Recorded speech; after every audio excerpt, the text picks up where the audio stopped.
이 말씀을 보면서 하나님께서 어떻게 하신다는 거예요? 하나님께서 어떻게 하신다는 거예요? 하나님께서 긍휼히 여기는 자, 긍휼히 여길 자, 여길 자를 긍휼히 여기시고 불쌍히 여길 자를 내가 불쌍하게 여기신다는 뜻입니다. 자, 그래 이것이 원하는 자로 말미암도 아니요 다른 박질을 하는 자로 말미암도 아니고 오직 긍휼히 여기시는 이렇게 하시면 이것은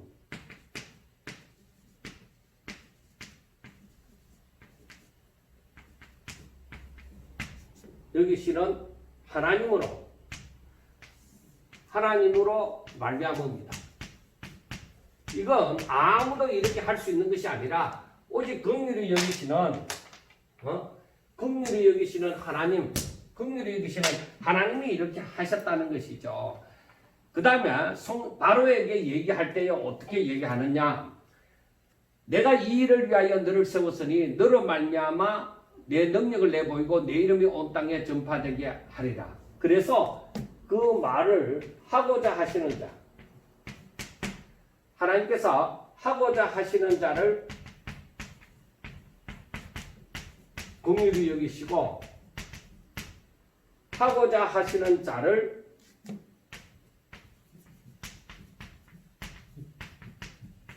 완악하게 하셨다는 것이죠. 자, 여러분들 보세요. 하나님께서 긍휼히 여길 자를 긍휼히 여기시고 불쌍히 여길 자를 불쌍히 여기시고 하고자 하시는 자를 긍휼히 여기시고 하고자 하시는 자를 완악하게 하신다. 그래 이 결국은 무엇이냐? 하나님의 마음대로. 즉 이 말은 하나님 뜻대로. 하나님 뜻대로 하신다는 것이죠. 자, 우리가 이 말씀을 보면서 깨달아야 되는 것이 있습니다.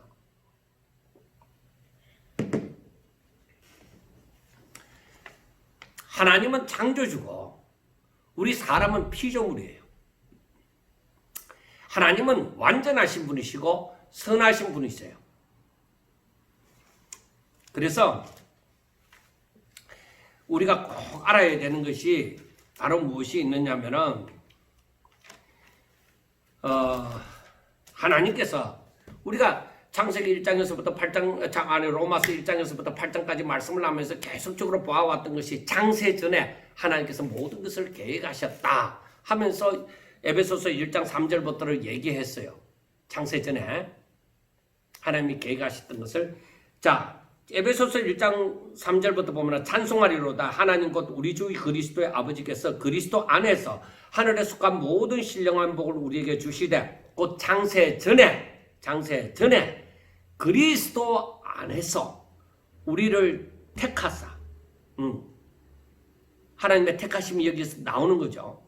하나님께서 우리를 택하사 우리로 사랑 안에서 그 앞에 거룩하고 흠이 없게 하시려고.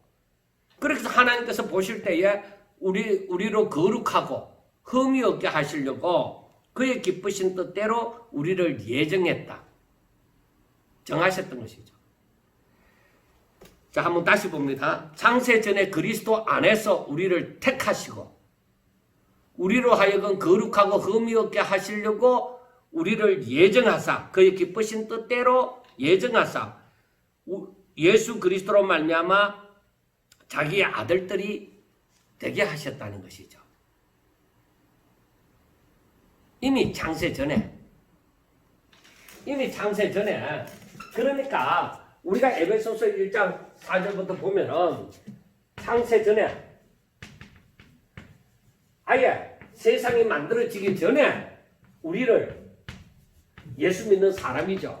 우리를 택하시고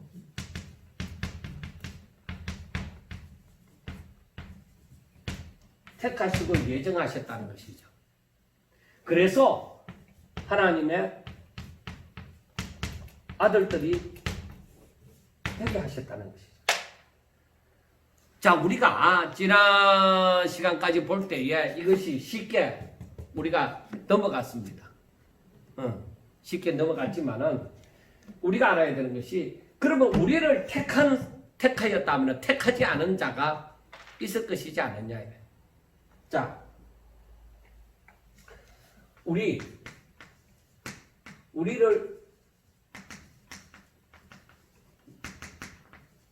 택하셨다. 그리고 다른 사람을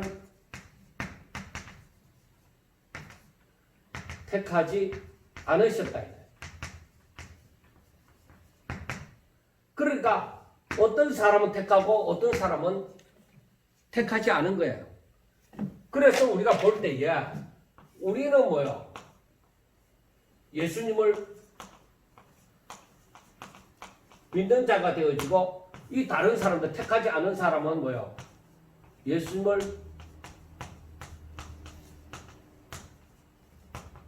믿지 않는다. 자, 이렇게 되어질 때에 이렇게 되어질 때 19절 말씀이 나오는 거예요. 자, 19절. 혹 너가 내게 말하기를, 그러면 하나님이 어찌하여 허물하시느냐? 자, 하나님이 어찌하여 허물하시느냐? 우리를 책망하시느냐? 이거예요. 누가 그의 뜻을 대적하느냐 하는 것입니다. 하나님께서 다 계획했잖아. 하나님께서 이와 같이 다 계획을 하셨지 않느냐. 그런데 어떻게 해서 우리를 허물하느냐? 누가 하나님의 뜻을 대적하겠느냐 하는 것입니다.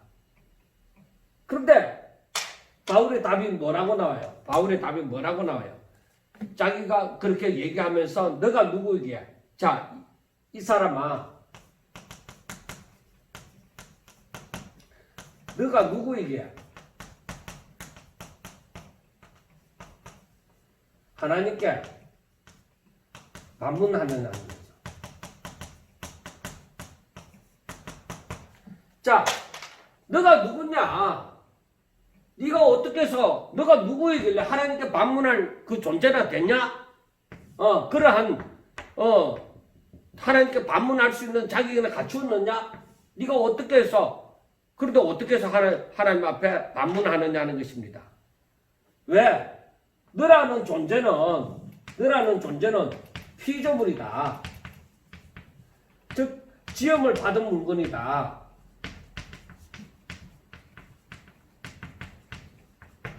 지음을 받은 물건이, 하나님은 누구예요? 하나님은 지은자, 즉 창조주이시다 이런 거예요. 지음을 받은 물건이 어떻게 지은 자에게 반문할 수 있느냐는 것이죠. 그래서 이것을 토기장의 비유로서 말씀을 하는 거예요. 토기장이가 진흙을 갖고 토기를 빚는 자잖아요. 그래서 토기장이가 진흙을 가지고, 하나는 기 있을 그릇을, 하나는 천하게 쓸 그릇을 만드는 거예요. 진흙을 한 덩어리를 가지고. 그건 토기장이의 근황이라는 거죠. 그래서 우리가 여기에서 보는 것이 무엇이냐? 창조주이신 하나님의 절대적인 주권이라는 거예요. 하나님의 절대적인 주권이다.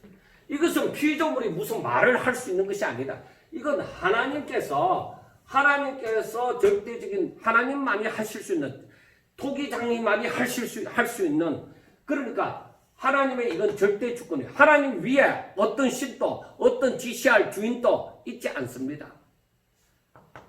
하나님 최고이신 하나님의 절대 주권이에요.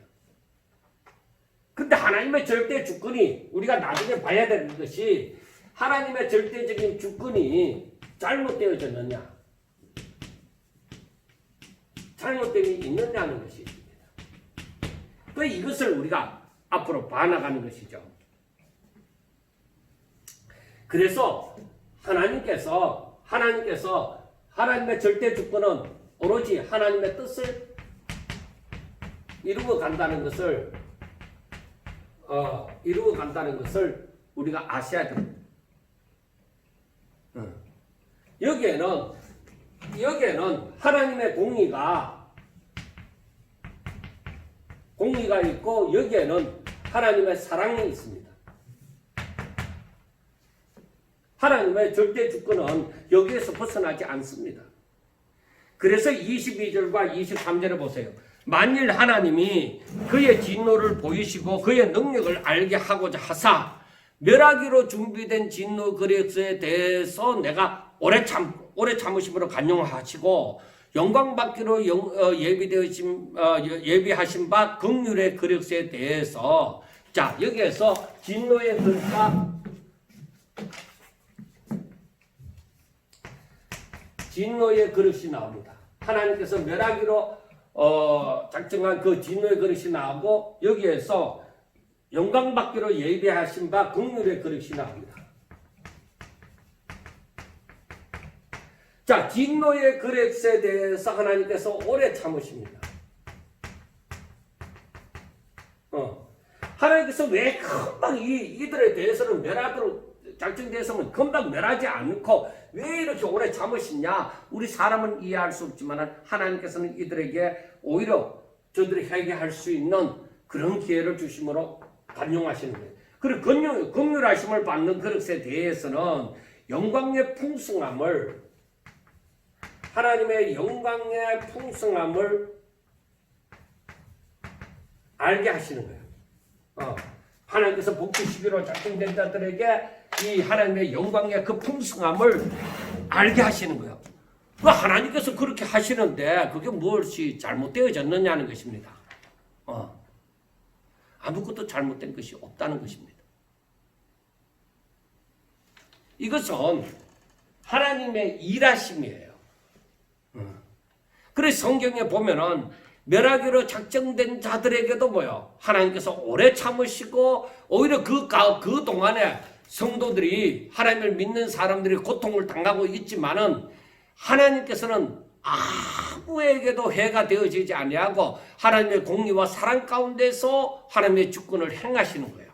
그래서 멸하기로 작정된 자들에게도 얼마든지 기회를 주시고 저들이 돌아오고자 하면 돌아올 수 있도록 다 하시는 거예요. 자, 그리고 영광 받기로 예비하신 바 긍휼의 그릇에 대해서는 하나님께서 얼마든지 그 하나님을 더욱더 찬양하고 감사하고 하나님 앞에 영광 돌릴 수 있도록끔 하나님의 영광의 그 풍성함에 대해서 저들에게 알게 하고자 하시는 거예요. 이거 다 하나님의 뜻이에요. 그래서 우리가 이러한 하나님의 뜻을 깨달아가는 것이 너무나도 우리에게 중요한 일입니다. 자, 이 그릇은 우리는 유대인 중에서뿐만 아니라 이방인 중에서도 부르신 자니라. 호세아의 글에도 이르기를 내가 내 백성 아닌 자를 내 백성이라 사랑하지 아니한 자를 사랑한 자라 부르리라. 너희는 내 백성이 아니라 한 그곳에서 그들이 살아계신 하나님의 아들이라 일컬음을 받으리라 함과 같으니라. 자, 호세아의 글에서는 이방인들을 향해서 얘기를 하시는 거예요. 내 백성 아닌 자를, 그래 아브라함의 후손이 아니라는 거죠. 이스라엘 사람이 아닌 자를 하나님께서 내 백성이라, 그리고 사랑하지 아니하는 자를 사랑한 자라 부른다는 거죠. 그러니까 이 백성들은 뭐예요? 이 백성들은 어떤 사람들이에요? 이방인들은 어떤 사람이에요? 하나님을 알지 못하고 저들은 율법을 행하려고도 하지 아니하고 할례도 받지 아니하고 이런 사람들이잖아요. 그 사람들을 하나님께서 내 백성이라고 말을 하고 하나님께서 저들을 사랑하사 율법을 주셨습니까? 하나님의 법이 이러하다. 너희들이 하나님 앞에 이렇게 예배해라. 이렇게 제사를 지내라. 그러한 특권을 부여해 주셨습니까? 그러한 사랑을 나타내지 않았습니다. 그런데 그러한 자를 사랑한 자라 부르리라고 했습니다. 그래서 그 말씀이 26절에서는 너희는 내 백성이 아니라 한 그곳에서 그들이 살아계신 하나님의 아들이라 일컬음을 받으리라.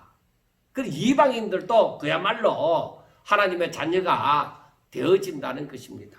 자, 그 다음에 이사야서에 말씀한 것을 보면은 이사야가 이스라엘에 관하여, 즉 유대인들에 관하여서 외치되 이스라엘 자손들의 수가 비록 바다의 모래 같을지라도 남은 자만 구원을 받으리니 주께서 땅 위에서 그 말씀을 이루고 속히 시행하리라 하셨느니라. 또한 이사야가 미리 말한 바 만일 만군의 주께서 우리에게 씨를 남겨두지 아니하셨더라면 우리가 소돔과 같이 되고 고모라와 같이 같았으리로다 하고 말씀을 했습니다. 그래서 우리가 이 말씀을 보면서 이제 알아야 되는 것이 있습니다. 그래서 우리가 성경을 보면서 이것을 제대로 알지 못하면은 성경을 제대로 깨달아 갈 수가 사실은 없는 거예요. 이것을 제대로 알아야만이, 이 하나님의 뜻을 제대로 알아야만이 성경을 우리가 제대로 해석을 하고 깨달아 갈 수 있는 거예요. 우리가 성경을 읽으면서 좋은 말씀만 줄을 쳐놓고 그렇게 읽는 것은 별로 도움이 되어지지 않습니다. 물론 성경 말씀을 좋은 말씀을 내가 마음속에 담아두고 그렇게 보는 것은 또 암송하고 하는 것은 좋은 것입니다.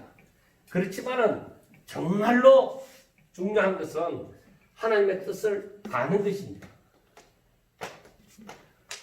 자, 우리가 호세아서에 있는 말씀과 호세아 선지자를 통하여 하신 말씀과 이사야 선지자를 통하여 하신 말씀을 보면은 여기에는 이방인을 두고서 말씀을 하는 것이고 여기에는 이스라엘 백성들 즉 유대인들을 두고서 하신 말씀입니다.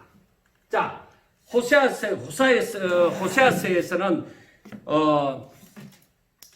내가 내 백성 아닌 자, 그러니까 이방인들은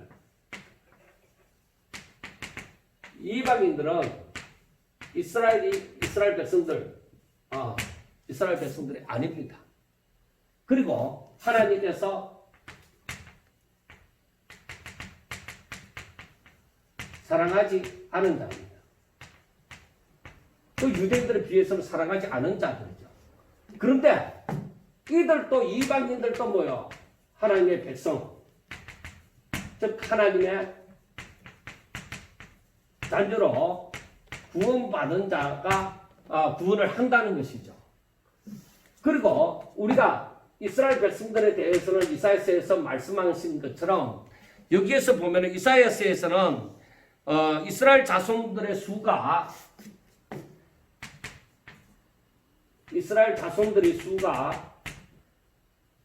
바다의 모래와 같을지라도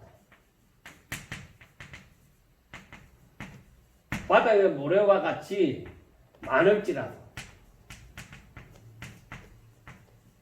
많을지라도 어떻게 되어진다고요? 남은 자만 구원을 받으리라.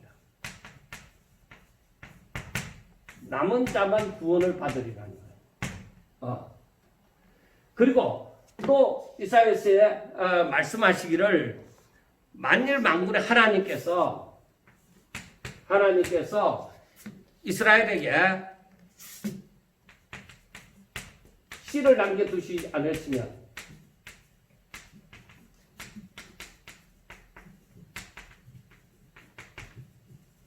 씨를 남겨두지 않으셨다면 어떻게 되어졌겠느냐? 소돔과 같고 고모라와 같았을 것이다. 그렇게 말씀을 합니다. 자, 우리가 이 말씀이 무슨 뜻이냐? 자, 하나님께서는 그 하나님의 그 계획하심이 이스라엘 백성에게만 있는 것이 아니다. 하나님의 뜻은 이방인을 향해서도 하나님의 구원 계획이 있다 이 말이에요. 이방인들을 향해서 저들은 이스라엘 백성들 아브라함의 후손이 아닙니다. 하나님께서 저들에게 율법을 주시고 저들에게 제사 제도를 주신 것이 아닙니다. 하나님께서 저들에게 다가와서 어떻게 하신 것이 아닙니다. 그런데 우리가 성경을 보면서 기생 라합도 마찬가지고 그리고 룻도 마찬가지고 그 이스라엘 백성들이 아닌데 저들이 하나님을 믿음으로 말미암아 구원을 받은 자들이 가끔씩 보여지는 것이죠. 그런데 여기에서 보면은 호세아 선지자를 통해서 말씀하신 것을 보면은 이스라엘 백성이 아닌 자를, 즉 하나님께서 사랑하지 않았던 자를 이제는 뭐요? 내가 사랑한다, 내 백성이라고 말을 하고 내가 사랑한다고 얘기를 해서 하나님의 자녀가 되어지는 저 구원을 받는 일이 일어날 것이다 하고 호세아 선지자를 통해서 말씀을 합니다. 여기에서 우리가 이것을 보면서 뭐요? 하나님의 뜻을, 즉 하나님의 계획을 알 수가 있다는 것이죠. 그리고 이스라엘 자손에 대해서 보면은 이스라엘 자손들의 아브라함의 육적인 자녀들이 아무리 바다의 모래와 같이 많을지라도 뭐요? 남은 자. 이 남은 자는 뭐요? 우상을 섬기지 아니하고 오직 하나님을 믿는 사람, 하나님의 뜻을 따르는 사람들만 구원을 받는다. 즉 이 사람들은 뭐요? 믿음의 사람, 믿음을 가진 사람, 믿음으로 사는 사람들만 구원을 받는다는 것이죠. 그러니까 이스라엘 백성들은 뭐요? 이스라엘 백성들은 오히려 이방인들하고는 다르게 율법을 받았죠. 그리고 저들이 제사 제도를 받았죠. 하나님의 뜻을 저들이 깨달았죠. 하나님의 나타내시는 하나님이 어떠한 분이시라는 것을 나타내셔서 저들이 하나님을 알았죠. 그리고 저들이 하나님 앞에 예배하는 자가 되어졌죠. 하나님의 영광을 보았죠. 그런데 이들이 아브라함의 후손들이 이와 같이 바다의 모래와 같이 모래알과 같이 많다고 하더라도 그러나 저들은 오직 남은 자, 그 가운데서 오직 믿음을 지키는 자. 그러니까 나중에 11장까지 보다 보면 나오게 되지만은 이들이 믿음을 가진 자가 구원을 받는다 이 말이에요. 끝까지 남은 자, 끝까지 믿음을 가진 자만이 구원을 받게 되는데 이방인은 그러면 무조건 다 구원을 받느냐? 아니죠. 하나님께서 이방인 가운데서 구원을 받을 자가 나온다는 것이지 이 구원을 받을 자도 뭐요? 오직 믿음으로 구원을 받는단 말이에요. 그 유대인들도 오직 믿음으로 구원을 받고 이들도 오직 믿음으로 구원을 받는 거예요. 그러니까 이스라엘 백성들이 믿음으로서만 남은 자만 구원을 받는다는 것은 오직 믿음으로서만 구원을 받는다. 그러면 이방인들도 이스라엘 백성이 아니지만은 저들이 오직 믿음으로서 구원을 받는다는 것입니다. 자, 하나님께서 이 이스라엘에 그 남은 자를 남겨두시지 않으셨다면은 저들이 멋대로 살아가는 대로 살았더라면은 이것이 뭐예요? 육적 자손들, 즉 하나님을 알지 못하고 육신의 만족을 위하여 살아가는 사람들만 하나님께서 그러한 특별한 그 계획이 없었더라면 이 남은 자들을 지켜주시는 일이 없었더라면 이 세상은 소돔과 고모라와 같았다는 거예요. 그래서 오늘날에도 마찬가지예요. 오늘날 이 세상이 아직까지 소돔과 고모라와 같지 않으면 바로 남은 자가 있다는 것이에요. 그런데 앞으로 미래에 이 멸망이, 즉 어떤 말에서 하나님의 심판이 온다고 하는 것은 이것은 무엇을 말하느냐 이 말이에요. 지금까지는 남은 자가 있어서 지금 세상이 아직까지 이 정도가 되어졌다 하지만은 하나님의 심판이 다가온다고 하는 것은 남은 자가 뭐예요? 적다는 것이죠. 그러니까 세상은 점점 더 악하여지고 남은 자가 적은 것이죠. 우리가 아합 시대에 아합왕 시대에 그 오바다가 엘리야를 통해서 엘리야에게 하나님께서 엘리야에게 뭐라고 했어요? 내가 남은 자를, 즉 우상 앞에 절하지 않은 남은 자를 7천 명이나 두었다고 말씀을 하셨습니다. 그런데 이때에는 이 아합의 시대는 온통 우상 천지였습니다. 아합조차도 돌아올 줄 모르는,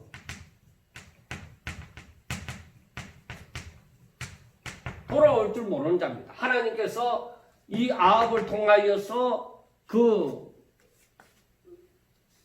아합의 적은 북쪽 이스라엘의 적은 군사를 가지고 아람 나라의 많은 숫자를 이기게 했습니다. 그래서 너희는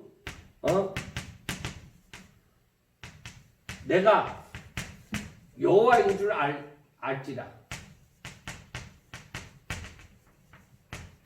여호와인 줄 알아라. 그렇게 말씀을 합니다. 그러한 기적을 베풀면서, 두 번이나 베풀면서 너희는 내가 여호와인 것을 알아라. 그러한 기회를 주셨지만 저들은 돌아올 줄 모르는 자입니다. 그래서 결국 이들은 결국 하나님을 알지 못하는 사람들은 결국 자신들의 만족을 위해서 살죠. 그래서 이들은 교만해서 결국에는 그 아합 왕가만 아니라 그 백성들도 다 멸망하게 되어지는 것이죠. 그래서 우리가 알아야 되는 것은 우리에게 남은 자 이 사상은 굉장히 중요합니다. 이들은 오직 하나님만 바라는 자예요. 절대 우상 앞에 굴하지 않습니다. 세상과 타협하지 않습니다. 그걸 우리가 분명하게 알아야 돼요. 이 남은 자가 적게 되어지거나 보이지 않는다. 이런 날이 오면은 분명히 그 시대는 멸망의 시대입니다. 하나님의 심판이 바로 가까이 왔습니다. 지금 여러분들이 이 세상을 바라볼 때 지금 어때요? 남은 자가 많이 보여요? 지금 남은 자들이 힘을 펼치고 있습니까? 아니면은 이 세상이 힘을 펼치고 있습니까? 세상이 예배를 드리라 못 드리라 하잖아요. 우리가 알아야 되는 것은, 우리가 지켜야 될 것은 지켜야 됩니다. 지켜야 될 것은 지키되 하나님 앞에 예배하는 일에 있어서 우리가 지혜롭게 예배를 중단시키지 말고 예배를 할 수 있어야 되는 거예요. 그러면은 우리가 함께 모이지 못했을 때에 어떻게 예배를 드리느냐? 함께 모이지 못할 만한 그러한 입장에 있을 때라도 우리가 지금 오늘날에 이 하나님께서 전혀 예배를 못 드리게 하지 않습니다. 우리가 어디에 있든지 이러한 시기를, 이러한 시대에 이러한 징조를 바라보면서 때가 다 되었다는 것을 알고 정말로 우리가 문명의 이 길을 통해서 얼마든지 각자의 위치에서 예배를 드림으로 하나님 앞에 더 가까이 나아가고자 하셔야만 되는 것입니다. 그래서 저는 제 같은 경우에는 바로 이 코로나19로 말미암아서 제가 생각하는 게 우리 성도들 신앙이 이 점에 나태되어지지 아니하고 오히려 하나님을 더 알고 하나님께로 더 가까이 나가고 하나님을 더 잘 믿어 이 세상에 이 마지막에 자신의 사명을 오히려 감당하는 빛과 소금의 역할을 감당하는 사람들이 되어져야 되겠다. 그렇게 생각하고 지금 하나님께서 힘을 주심으로 이렇게 유튜브로서라도 제가 이 하나님의 말씀을 더 제 나름대로 해나가고 있는 것이죠. 전하고자 하는 것이죠. 자, 이제 마지막으로 9장 30절부터 보세요. 그런즉 우리가 무슨 말을 하리요? 의를 따르지 아니한 이방인들이 의를 얻었으니 믿음에서 난 의요. 의의 법을 따라간 이스라엘은 율법에 이르지 못하였으니 어찌 그래하냐? 이는 그들이 믿음을 의지하지 아니하고 행위를 의지함이라. 부딪힐 돌에 부딪혔느니라. 기록된 바 내가 걸림돌과 그치는 바위를 시온에 두노니 그를 믿는 자는 부끄러움을 당하지 아니하리라 함과 같으니라. 자, 여기에서 봅시다. 결론적으로 바울이 말하는 바가 무엇입니까? 자, 그럼 우리의 결론, 우리가 무슨 말을 하겠느냐? 우리가 무슨 말을 하리요? 무슨 말을 하겠느냐? 이건 결론적으로 말을 해서 뭐냐 이게요. 자, 의를 따르지. 자, 이방인이 의를 따르지 않았습니다.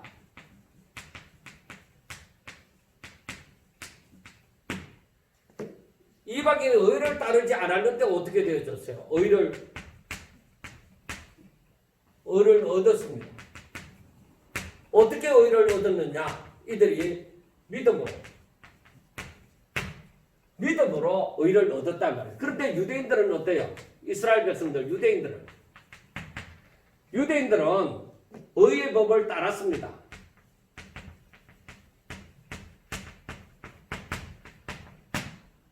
의의 법을 따랐습니다. 그런데 이들이 율법에 이르지 않았다.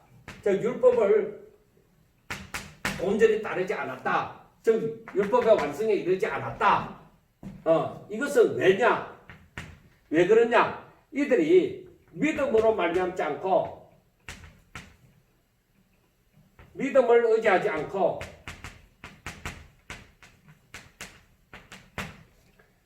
행위를 의지하기 때문이다.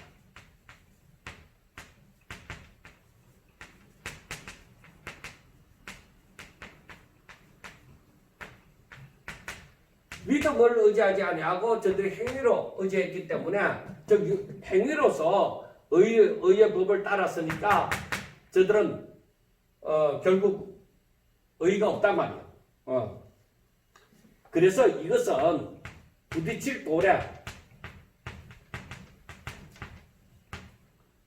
부딪혔다.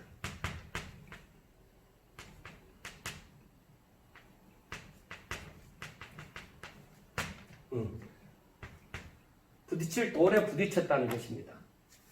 자, 여러분들 한번 보세요. 자, 이방인들과 유대인들의 차이점을 보면은 이방인들은 뭐예요? 저들은 율법을 알지도 못해요. 의를 따르지도 않았어요. 그러니까 저들은 예배하지도 하나님을 알지도 못했고 이 율법을 따르지도 않았고 했는 사람들이 어떻게 하고 의를 얻었느냐 이거요. 저들이 복음을 듣고서 아멘. 오직 예수 그리스도의 십자가와 부활을 믿은 것이죠. 이 말은 예수님을 메시아로 믿은 것이죠. 이것으로 말미암아 하나님이 원하시는 그 의를 얻은 거예요. 왜? 어떻게 해서 이렇게 해서 의를 얻게 되어졌느냐? 이렇게 되어지는 것은 바로 하나님의 계획 가운데 있는 것이요. 이것이 하나님의 뜻이다 이 말이에요. 이렇게 되어지는 것이 하나님의 뜻이다 이 말이에요. 믿음으로 의를 얻는 것이 하나님의 뜻이다 이 말이에요. 그런데 유대인들은 그러면 어떠냐? 유대인들은 의의 법을 따랐습니다. 율법을 행하였습니다. 열심히 율법을 행하였습니다. 그런데 율법의 완성에 이르렀느냐? 그렇지 못합니다. 그러니까 이들이 즉 의를 못 가졌단 말이에요. 이 의를 얻지 못했단 말이에요. 왜? 저들이 믿음으로 말미암지 않고 저들이 행위로서 하려고 했는데 행위를 다 행했느냐 이게요.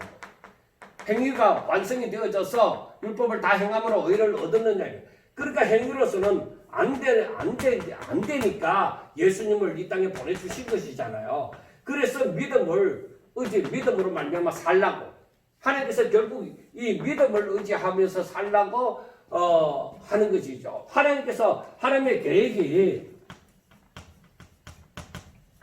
하나님의 계획이 처음부터 뭐예요? 처음부터 사람이 하나님을 믿음으로 다른 거 없어요. 오직 너희들이 뭘 해라 뭐 이게 아니라 오직 하나님을 믿음으로 순종이 하나님의 말씀에 대한 하나님의 말씀을 순종하는 거예요. 그러므로 해서 하나님께 영광을 돌리는 거예요. 하나님께서 영광을 이 모습이 바로 하나님께 영광을 돌리는 거예요. 그런데 이 유대인들은 그 죄를 깨닫고 자신이 죄인인 줄 알고 죄를 깨달으라고 다시 하나님의 심판 가운데 둬서 내가 죄인이구나 하는 것을 알고 죄가 무엇인지를 깨달으라고 그렇게 주신 그 율법을 저들은 죽으라고 붙드는 거야.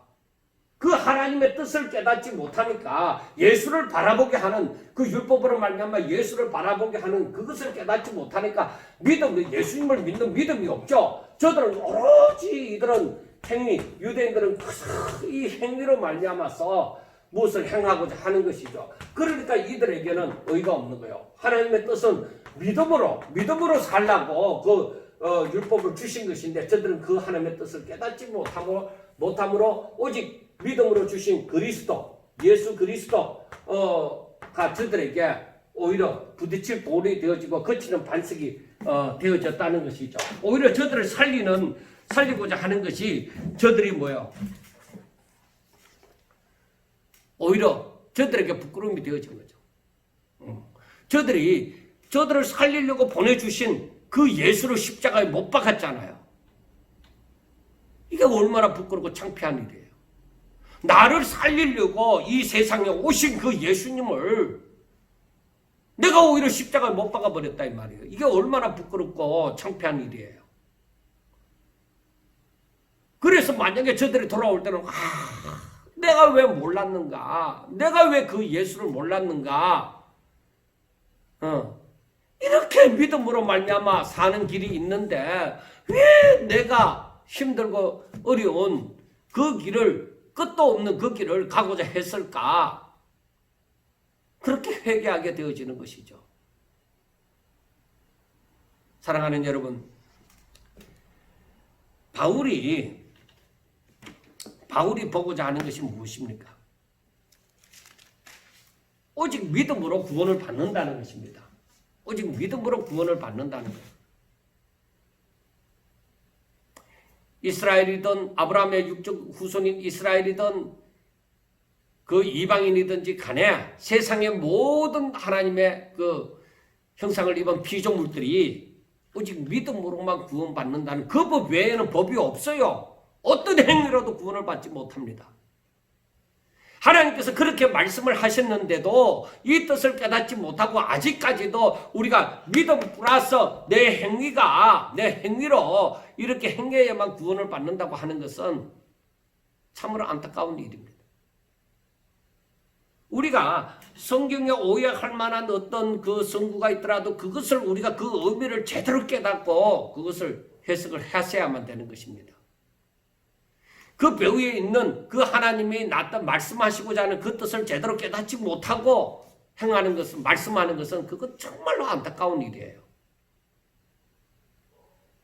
사랑하는 여러분, 제가 바울과 비교를 하려고 하면은 말도 안 되는 것이라고 얘기를 할 수가 있습니다. 근데 바울의 그 심정을 제가 좀 알겠어요. 저는 세상에 무엇을 얻기를 바라는 것보다가 저는 우리 성도들과 이 말씀을 듣는 사람들이 정말로 복음을 제대로 깨달아서 하나님의 마음을 가슴에 품고 이 남은 시간, 남은 여생의 얼마든지 알 수 없지만은 정말로 하나님 보시기에 마음에 흡족한 상태로 우리를 볼 수 있는 그런 삶을 살기를 원하는 거예요. 제 자신의 남아있는 삶이 오직 저와 여러분들의 그러한 마지막 그 기쁨의